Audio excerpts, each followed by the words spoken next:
Good morning students.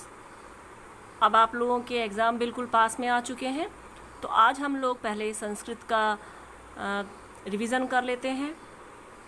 देखिए, इसमें आप लोगों का एक ही चैप्टर जननी जन्मभूमिश्च सर्गादपि गरीयसी, केवल यही चैप्टर आपका सिलेबस में है। तो इस चैप्टर को रीड करवाते समय मैंने बहुत अच्छी तरह से सारे एक एक वर्ड्स का मीनिंग भी आप लोगों को बता दिया था, और मैंने आपसे कहा था कि आप उसे अपनी बुक पर ही चाहे तो लिखते चलिए, जिससे आपको एक एक मीनिंग का एक एक वर्ड का मीनिंग समझ में आ जाए। क्योंकि देखिए, अब आप 8th क्लास में हैं, तो अगर आपको किसी वर्ड का मीनिंग, कोई ज़रूरी नहीं है कि जो आपको नीचे चैप्टर के नीचे दे रखे हैं वही मीनिंग आ जाए। अगर आपको बुक के अंदर से भी, चैप्टर के अंदर से, पूरी बुक में से तो नहीं सॉरी, बट आपके चैप्टर के अंदर से भी किसी वर्ड का मीनिंग अगर पूछ लिया जाए तो वो आपको आना चाहिए। और वैसे भी जब अगर आपसे ट्रांसलेशन पूछा जाता है, तो अगर आपको सारे वर्ड्स का मीनिंग पता होता है तो आप उसे ईजीली आप उसको ट्रांसलेट कर सकते हैं। आपको उसे रटने की ज़रूरत नहीं पड़ती है। तो आप उन्हें, अगर आपने बुक में नहीं भी लिखे थे वो वर्ड्स, तो आप मेरे पिछले वीडियोस को देखिए और आप उनको अच्छी तरह से एक एक वर्ड का मीनिंग समझ लीजिए। तो आपको सबसे पहले तो ट्रांसलेशन के ऊपर ध्यान देना है, क्योंकि ट्रांसलेशन तो संस्कृत में पूछा ही जाता है, तो आपको उसे अच्छी तरह से समझना है। ट्रांसलेशन को एक एक पूरा का पूरा चैप्टर रटने तो बैठा नहीं जा सकता है कि एक एक वर्ड का आप ट्रांसलेशन आप रटने बैठेंगे। तो आप अगर वर्ड्स के मीनिंग जानते होंगे तो आप उसे अपने आप से भी ट्रांसलेट कर सकेंगे। दूसरी बात, आप संस्कृत में विसर्ग और हलंत का विशेष ध्यान रखेंगे, क्योंकि उसकी बहुत ज़्यादा इम्पोर्टेंस है और उसके बिना हमारे मार्क्स कट जाते हैं। तो ये तो हो गया आपके ट्रांसलेशन की बात। उसके बाद हम अगले और क्वेश्चंस देखें तो देखिए, आपके वर्ड मीनिंग है, आपको वर्ड मीनिंग अच्छे से लर्न करने हैं। वो English to Sanskrit and Sanskrit to English दोनों तरह से पूछे जा सकते हैं। फिलअप में भी आ सकता है, आपको वर्ड का मीनिंग लिखने को भी आ सकता है, ट्रू और फॉल्स में भी आ सकता है, कैसे भी आ सकता है। और मैंने बोला कि ये जो शब्दार्थ दे रखे हैं उसके अलावा आपके चैप्टर्स में से भी शब्द पूछे जा सकते हैं, तो आपको उन्हें भी अच्छे से समझ लेना है। उसके बाद नीचे जैसे दे रखा है कि एक पदेन उत्तरेत, है ना, आंसर इन वन वर्ड, तो ये आप लोगों ने टिक कर ही लिया था। ये आपको वन वर्ड में भी आ सकता है या फिर आपको फिलअप में भी आ सकता है, तो और उसको थोड़ा सा उलट पुलट के भी आ सकता है, लेकिन अगर आपको उसका अर्थ पता होगा तो आप उसको अच्छी तरह से लिख सकते हैं। उसके बाद पूर्ण वाक्यन उत्तरत, आंसर इन कंप्लीट सेंटेंस, इनके आपको क्वेश्चन आंसर लिखवा ही दिए थे, आपको उन्हें लर्न करना है। ज़्यादातर तो क्वेश्चन ऐसे हैं जिनमें सिर्फ 3 से 4 वर्ड्स चेंज करने से हमको पूरा आंसर मिल जाता है, हमको बाकी का आंसर जो है क्वेश्चन में से ही मिल जाता है। तो हमको सिर्फ 4 to 5 या 3 to 4 वर्ड्स ही चेंज करने होते हैं। तो ये आपका हो जाएगा आंसर इन कंप्लीट सेंटेंस। उसके बाद आप लोगों को और भी चीज़ें जो पीछे दे रखी हैं, जैसे फिलअप है, उसके बाद फिर आपका संधि तो आपका आएगा नहीं ना, संस्कृत भाषा में अनुवाद कीजिए। उसके बाद फिर आपका मूल्य आधारिता प्रश्न, हाँ, ये सब आपको करवा ही दिए थे, आपको इन्हें अच्छे से लर्न करना है। उसके बाद आता है, अगर हम ग्रामर की बात करें तो ग्रामर में आपको राम, फल और रमा, ये तीनों का आपको लर्न करना है। ठीक है, तो ये आप पिछले साल ही कर चुके हैं, पहले ही आप राम, फल और रमा का देव, लता और नदी, I am sorry, really very sorry, Ram, फल और रमा नहीं, आपके सिलेबस में देव, लता और नदी है।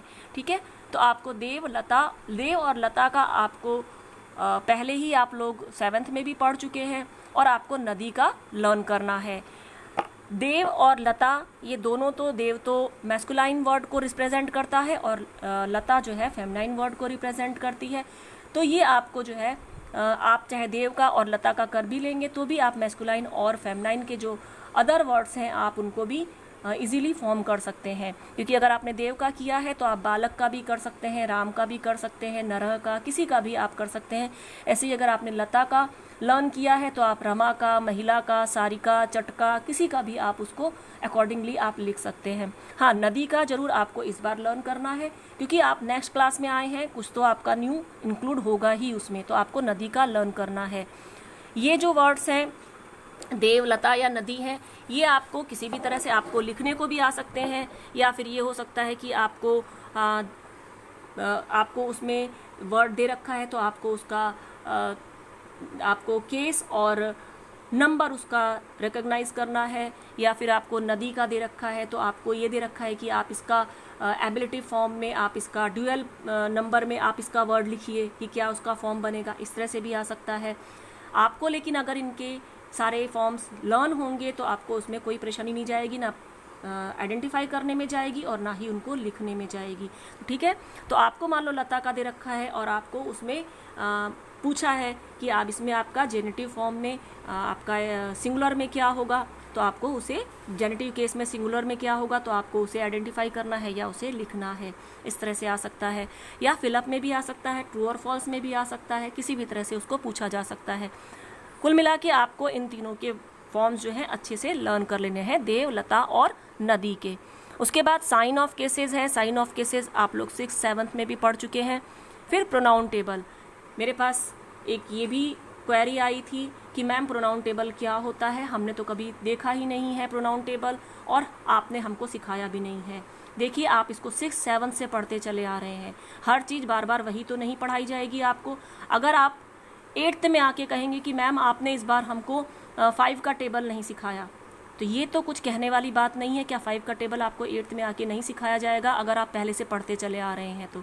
या आप ये कहें कि मैम आपने हमको विशेषण नहीं सिखाया, तो विशेषण आप पहले भी अगर 6th 7th में पढ़ चुके हैं, तो अगर आपको 8th में नहीं भी पढ़ाया गया होगा तो आप पढ़ चुके हैं। ऐसा तो है नहीं कि आप 8th में आके 6th 7th वाली बातें भूल जाएंगे। तो प्रोनाउन टेबल आप 6th में भी पढ़ चुके हैं, 7th में भी पढ़ चुके हैं, तो अब 8th में दोबारा से उसे रिपीट करने की ज़रूरत नहीं होती है। लेकिन फिर भी अगर आपको नहीं ध्यान है तो मैं आपको बता दूं कि वह सह तौते, त्वम, युवाम, युवम और अहम, आवाम, वयम वाला जो होता है उसे प्रोनाउन टेबल कहते हैं। उसमें आपको कहीं भी कंफ्यूज होने की ज़रूरत नहीं है। और ती, तह, अंति ये जो होता है वो टर्मिनेशन ऑफ प्रेजेंट टेंस होता है, इसमें आपको कंफ्यूज नहीं होना है। ठीक है, उसके बाद साइन ऑफ केसेस हो गया, प्रोनाउन टेबल हो गया। उसके बाद termination of present tense and verbs, termination of future tense and verb and termination of past tense and verb. इसमें क्या होगा कि आप लोगों को आपको टर्मिनेशन सिखाया ही गया था, प्रेजेंट का भी कि किस तरह से बनता है, फ्यूचर का भी और आपको पास्ट का भी। तो आपको जैसे आप लोगों को एक बार मैं आप लोगों को फिर से दिखा दूं अगर आप लोग भूल गए हों। देखिए, टर्मिनेशन ऑफ प्रेजेंट टेंस, ती, तह, अंति, ये प्रेजेंट टेंस का है। इसी से लग के हमारे वर्ब के रूप बनते हैं। जैसे ती, तह, अंति से हमारा क्या बन गया, पठती, पठता, पठंती। ठीक है, उसके बाद फिर है हमारा सी, थ, थ, तो पठसी, पठथ, पठत। फिर आमी, आवह, आम है तो पठामी, पठाव, पठाम। तो ये हमारा टर्मिनेशन ऑफ प्रेजेंट टेंस हो जाता है। इसी तरह से फ्यूचर टेंस का भी जो होता है, फ्यूचर टेंस का भी आपको स्यति, स्यतः, स्यंति, स्यसि, स्यथ, स्थ और श्यामी, श्यावह, श्यामह लग के आपका फ्यूचर टेंस का बनता है। उसी से हमारे ये जो हैं वर्ड्स बनते हैं, पठिष्यति, पठिष्यत। अब यहाँ पर स दे रखा है, लेकिन हम जब उसको लिखते हैं, वर्ब में चेंज करते हैं तो वो श हो जाता है। इस बात का आप ध्यान रखेंगे। फिर दूसरा, आप इस बात का भी ध्यान रखेंगे कि कुछ वर्ड्स जो होते हैं वो चेंज हो जाते हैं। यहाँ पर भविष्यति है तो यहाँ पर दा में दास्यति हो जाता है। ये सब चीज़ें आप लोग 7th में पढ़ चुके हैं। ये यहाँ पर मैं सिर्फ आपको एक बार याद दिलाने के लिए बता रही हूँ, बाकी आप ये लोग सब आप 7th में पढ़ चुके हैं ये सारी चीज़ें। ठीक है, तो ये हो जाएगा आपका। उसके अलावा आपके बुक में पीछे के पेजेस आप पलट के देखिए, आपको उसमें बहुत सारे रूट वर्ब्स जो हैं वो आपको प्रेजेंट टेंस, फ्यूचर टेंस और पास्ट टेंस तीनों में दे रखे हुए हैं। तो आपको उन्हें पढ़ना है, उन्हें समझना है। आप बिल्कुल भी ये मत समझिए कि हम तुरंत उसको चेंज कर लेंगे, आप उसको अच्छे से लर्न करिए। उसके अलावा आपसे इस तरह के भी क्वेश्चन आ सकते हैं कि आपको अगर कोई रूट वर्ब आपको प्रेजेंट में दे रखा है और उसको आपको फ्यूचर में चेंज करना है, तो उसके लिए आपको क्या करना पड़ता है कि आपको सबसे पहले, आपका एक आसान तरीका होता है कि सबसे पहले आप उसका ये पहचानिए कि वो कौन सा पर्सन है, फर्स्ट पर्सन है, सेकंड पर्सन है या थर्ड पर्सन है। मान लो अगर आपको दे रखा है पठिष्यन्ति, तो आपको तुरंत समझ में आ जाना चाहिए कि थर्ड पर्सन का प्लूरल है। उसके बाद अगर आपको उसको प्रेजेंट में चेंज करने को दे रखा है तो क्या हो जाएगा, पठंती हो जाएगा, क्योंकि आप तुरंत उसको उसी पर्सन में, थर्ड पर्सन में ही आप उसका प्लूरल वाला देख लेंगे। तो आपको तुरंत पता चल जाएगा कि आप अगर इन दोनों टेबल्स को अगर आप मैच करेंगे। अगर आप साथ में रख के दिमाग में रखेंगे, देखिए यहाँ पर थर्ड पर्सन में आपका पठिष्यन्ति प्लूरल में आ रहा है। वही अगर हम प्रेजेंट में देखें तो प्रेजेंट में क्या हो रहा है कि थर्ड पर्सन में प्लूरल में पठन्ति आ रहा है, तो पठिष्यन्ति होगा। तो अगर आपको प्रेजेंट टेंस में चेंज करने को दिया जाएगा तो पठन्ति बन जाता है। इसी तरह से अगर पठामी दे रखा है और आपको उसे चेंज करना है, फ्यूचर टेंस में चेंज करना है, तो आप पहले सबसे पहले पहचानेंगे कि पठामी मतलब वो कौन सा पर्सन है। पठामी मतलब वो फर्स्ट पर्सन है और सिंगुलर है। उसी के अकॉर्डिंगली हम उसको क्या करेंगे, हम उसको चेंज कर देंगे, फ्यूचर में चेंज कर देंगे। तो फर्स्ट पर्सन में सिंगुलर हमारा बन जाएगा पठिष्यामि। अब यहाँ पर ज़रूरी नहीं पठिष्यामि ही हो, मान लो अगर उसकी बात हो पा है तो पाश्यति भी हो सकता है, ठीक है। तो आपको लेकिन इस चीज़ का मतलब ये अगर पाश्यति तो आपका थर्ड पर्सन में हो जाएगा। तो आपको ये सारी चीज़ें आपको बुक के पीछे दे रखी गई हैं, तो बुक में आपको पीछे से देख के उन्हें वर्ड्स आपको लर्न कर लेने हैं कि फ्यूचर टेंस में क्या होते हैं, आपके पास्ट टेंस में क्या होते हैं और आपको प्रेजेंट टेंस में क्या होते हैं। तो इस तरह से अगर आपको चेंज करने को कहा जाता है या आपको रिकॉग्नाइज करने को दिया जाता है, आइडेंटिफाई करने को दिया जाता है, तो आपको उसे आइडेंटिफाई करना है कि वो कौन सा केस है और या मतलब उसका किस तरह से चेंज होगा।